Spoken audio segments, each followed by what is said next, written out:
All right, we're going to talk about the policy for handling, storing, and disposing of clients' records according to the ACA guidelines as well as your state and federal statutes.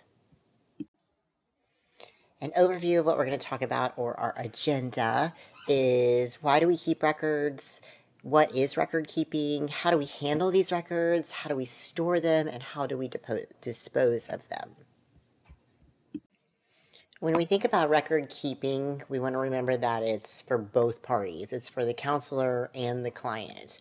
It helps us as counselors track treatment plans, the services we've provided, how the client is progressing, and monitors if it's working, if we need to change things. And as far as the client is concerned, it's helpful, say there's a time lapse in sessions that we see them. Maybe there's a month or two that goes by, so it just helps us kind of remember what that we've been working on.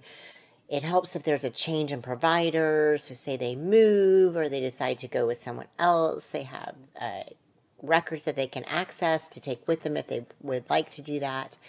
And then it protects both of you on both sides as in any kind of legal proceedings. So it is for the both of you, and as you keep your records, it's really important to remember that you're taking notes for yourself and you're also taking notes for them for the future, and they can access them at any time.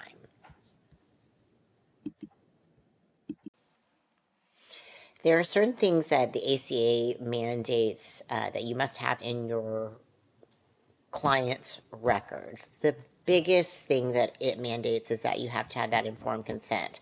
And then it just passes it off to your state and federal laws. So you need to make sure that you know what records and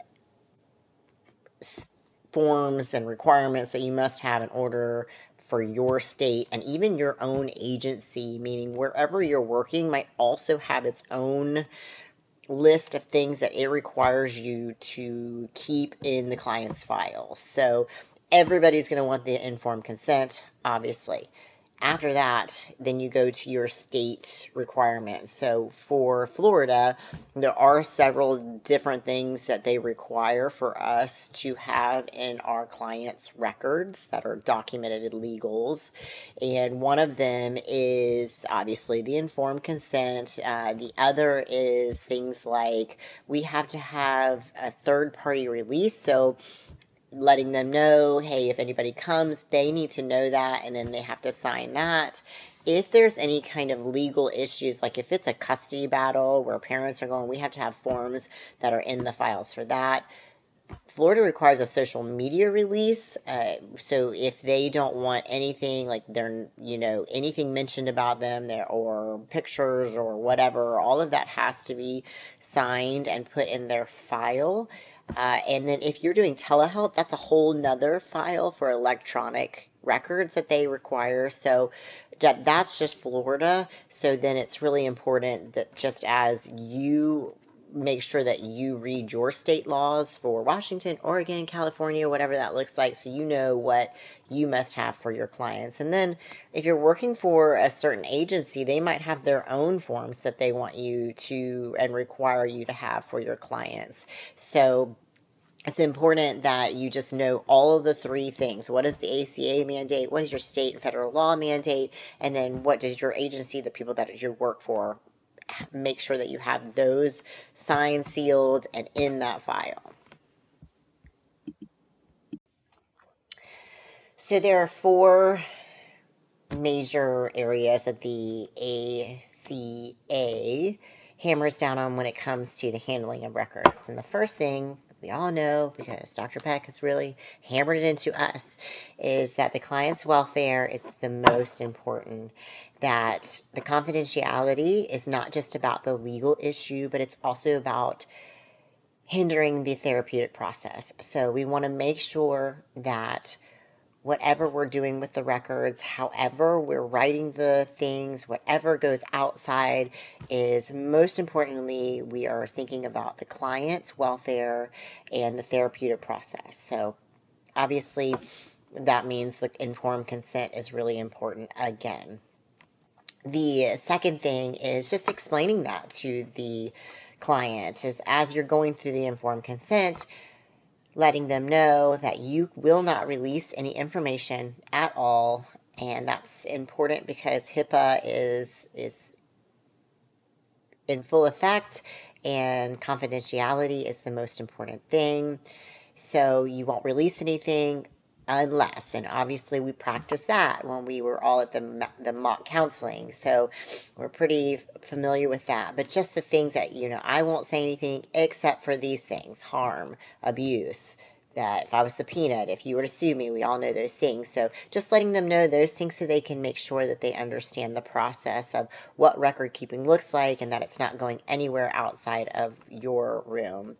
The other thing is, if you're not taking notes or if you are taking notes or you're not taking notes or whatever that looks like, you want to make sure that, number one, the notes are very concise and only are what they need to be in there. But then after that, just handling from point A to point B, making sure that they're not laying around, that it's timely, like entered and put away in a safe and secure space so that no one has access to it. And then the last thing that is one of the 4 things that ACA talks about is that letting them know that they also have access to their records. So outside of the confidentiality, allowing them to know that they're more than welcome to ask for their records at any time. And those are really the 4 things that they talk about in ACA as far as handling records. Storage of records. Well, the most important thing is make a plan. Okay, make a plan. Make a plan, and the 2 things that you want to think about with this plan is how are you going to store them and who can access them.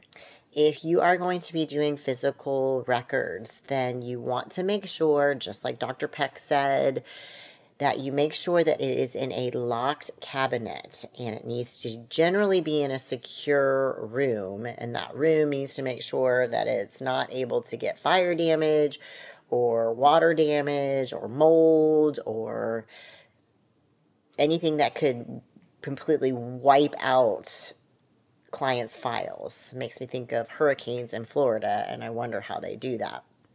If you are doing electronic records, then it needs to have an encryption. And HIPAA states that you want to make sure that it's password protected, it's got an encryption, and then you also have to have a secure storage when it comes to that as well. So you make sure that you figure out what that looks like, and then just who's got access to this. So if you're working by yourself, it's pretty simple because it's generally just you, maybe an admin person that has access. If you're working for an agency, they probably have their own way of handling things, and then just making sure that you understand that. The only stipulation here generally is if you work for something like a school or a prison or a hospital where there's a bunch of people who might need to have access to this file. They generally have a plan how that works, so just making sure that you understand what that plan is and limiting the amount of people that have eyeballs on those files. And then also the state usually regulates what that looks like, so you just have to look at what your state regulates for those specific government agencies. All right. Lastly, disposal of records. So this is one of those things that each state has its own regulations on how long you have to keep things and generally what you have to do with them. So in Florida, it is 7 years from termination of the client that you have to keep your records. It's actually 10 years if the Medicare or Medicaid was used. And then if, say, you move or you shut down your business, it's a 2-year process, or it's 2 years to keep those things. And then you also have to let the clients know that you have either shut down or moved so that they can access their records. If a counselor passes away, it is 2 years as well, and the same applies in Florida, that you must let the clients know that they can come access their files and get them. If they don't, then you can dispose of them. HIPAA states this is how to dispose them if they decide they don't want it. If you've got paper, you want to completely shred it, burn it. It cannot have any remnants via HIPAA regulations.